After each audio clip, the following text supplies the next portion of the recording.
ఖరీదైన ప్రభుత్వ భూములను చంద్రబాబు కార్పొరేట్లకు ధారాదత్తం చేస్తున్నారని తీవ్ర స్థాయిలో మండిపడ్డారు సిపిఐ జాతీయ కార్యదర్శి నారాయణ.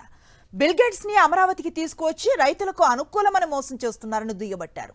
అంబటి రాంబాబు ఇంటిపై దాడి చేయటం సరికాదని, ఆ ఇంట్లో ఉన్న ఆడవాళ్లు ఏం చేశారని నిలదీశారు. చంద్రబాబు నాయుడు ఎత్తగానే ల్యాండ్స్ ఫ్రీగా ఇచ్చేస్తున్నాడు. విశాఖపట్నం కాస్ట్లీ భూములు ఇచ్చేస్తున్నాడు. అదే 90 పైసలకి ఇస్తానంటాడు. ఇప్పుడు ఒకవైపున బిల్ గేట్ తీసుకొచ్చి అమరావతిలో పెట్టాడు. అది రైతులకి వరం బిల్ గేట్ అని చెప్పని నిన్న తీసుకొచ్చి పెట్టాడు. చూశారు కదా, బిల్ గేట్ని తీసుకొచ్చి రైతాంగానికి అనుకోని చెప్తూనే రైతులకు వ్యతిరేక చట్టాన్ని పాస్ చేయించాడు అమెరికా నుంచి. ట్రంప్ రాజీపడి ఈ రైతాంగానికి వ్యతిరేకమైనటువంటి డెసిషన్ తీసుకొని ఇంపోర్ట్ చేసుకుంటున్నాడు.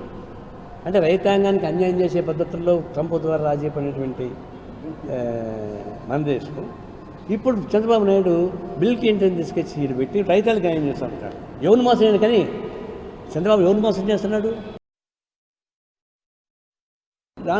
రాంబాబు ఇంటి దాడి చేస్తుంటే పోలీసులు కాపలా కాస్తాయండి. ఆ పరిస్థితి పోయి సమ్మటి రాంబాబు నోరు ఎక్కువ గొడవ పెట్టాడు, తిట్టాడు, ఎంత సంబంధం లేదు. దాన్ని నువ్వు వీధిలో కొట్లాడుకో, వీధిలో నివసించుకో. ఇంటి మీద దాడి చేస్తాడు. ఆడవాళ్ళు ఏం చేశారు పాపం?